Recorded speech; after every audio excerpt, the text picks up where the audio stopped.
ফেলে দেওয়া জিনিস দিয়েও যে এত দুর্দান্ত স্বাদের রেসিপি হয় সেটা আজকের রেসিপিটা না দেখলে না বুঝতেই পারবে না। আমি আজকে বিভিন্ন রকমের খোসা মানে সবজির খোসা আমার কাছে যা যা ছিল সেগুলো দিয়ে চিংড়ি মাছের দারুণ একটা রেসিপি বানাচ্ছি। এখানে নিয়ে নিয়েছি কুমড়োর খোসা আর পটলের খোসা, পটলের বীজও নিয়েছিলাম, আর তার সাথে কুমড়োর বীজের মানে বীজটা বাদ দিয়ে যে অংশটা থাকে না, যেটা আমরা কেটে বাদ দিই, সেটাও নিয়েছিলাম। তো সমস্ত কিছু নিয়েছি। তোমরা চাইলে এখানে ঝিঙের খোসাও ব্যবহার করতে পারো, লাউয়ের খোসাও ব্যবহার করতে পারো।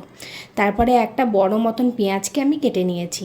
কড়াইতে দিয়ে দিয়েছি সর্ষের তেল, তাতে হাফ চা চামচ দিয়ে দিয়েছি কালো জিরে ফোড়ন আর শুকনো লঙ্কা। তারপর পেঁয়াজগুলোকে এখানে অ্যাড করে খুব ভালো করে লাল লাল করে ভেজে নিতে হবে।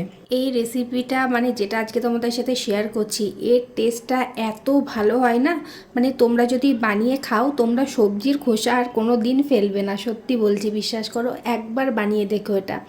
তারপরে আমি পেঁয়াজগুলো মানে লাল লাল করে ভাজা হয়ে গেছে, এরপরে আমি সমস্ত সবজির খোসাগুলো একসাথে অ্যাড করে দিয়েছি আর খুব ভালো করে পেঁয়াজটার সঙ্গে মিশিয়ে নিচ্ছি, মানে হালকা করে ভেজেই নিচ্ছি।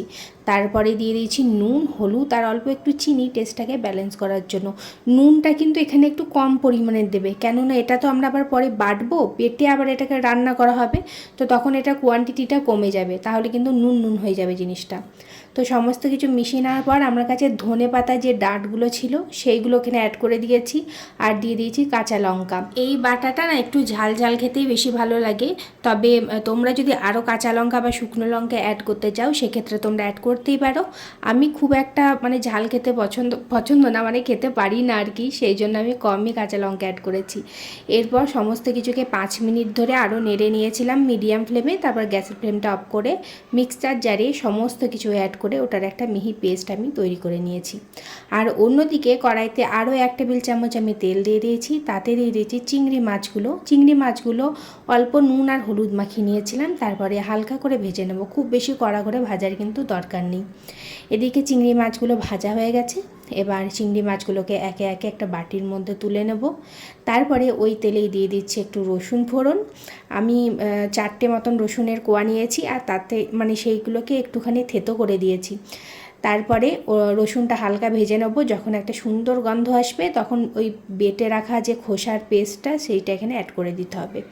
তারপরে সমস্ত কিছুকে খুব ভালোভাবে মেশাতে হবে। আমি আজকে ননস্টিকের কড়াইটা ইউজ করছি, তার কারণ হচ্ছে এই যে ভর্তা বলো বা বাটা বলো, এইটা না নাড়তে নাড়তে এমনি অ্যালুমিনিয়ামের কড়াই বা অন্য কোনো কড়াই না নিচটা কেমন লেগে লেগে যায়, তো ননস্টিকে সেটা হবে না, যার জন্য মানে আমার খুব সুবিধা হয় আর কি, সেই জন্য আমি আজকে ননস্টিক ইউজ করছি। তো এটা নাড়তে নাড়তে যখন দেখবে এইরকম শুকিয়ে এসেছে তখন চিংড়ি মাছগুলো অ্যাড করে দেবে।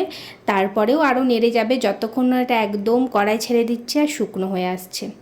ব্যাস, এটা একদম রেডি হয়ে গেছে, কড়াইও ছেড়ে দিয়েছে। এর থেকে বেশি শুকনো কিন্তু আমি করব না এটাকে, তোমরা চাইলে করতে পারো। তারপরে আর কিসের অপেক্ষা, গরম গরম ভাত নিয়ে নিয়েছি আর তার সাথেই সার্ভ করে দিয়েছি খোসা বাটা চিংড়ি।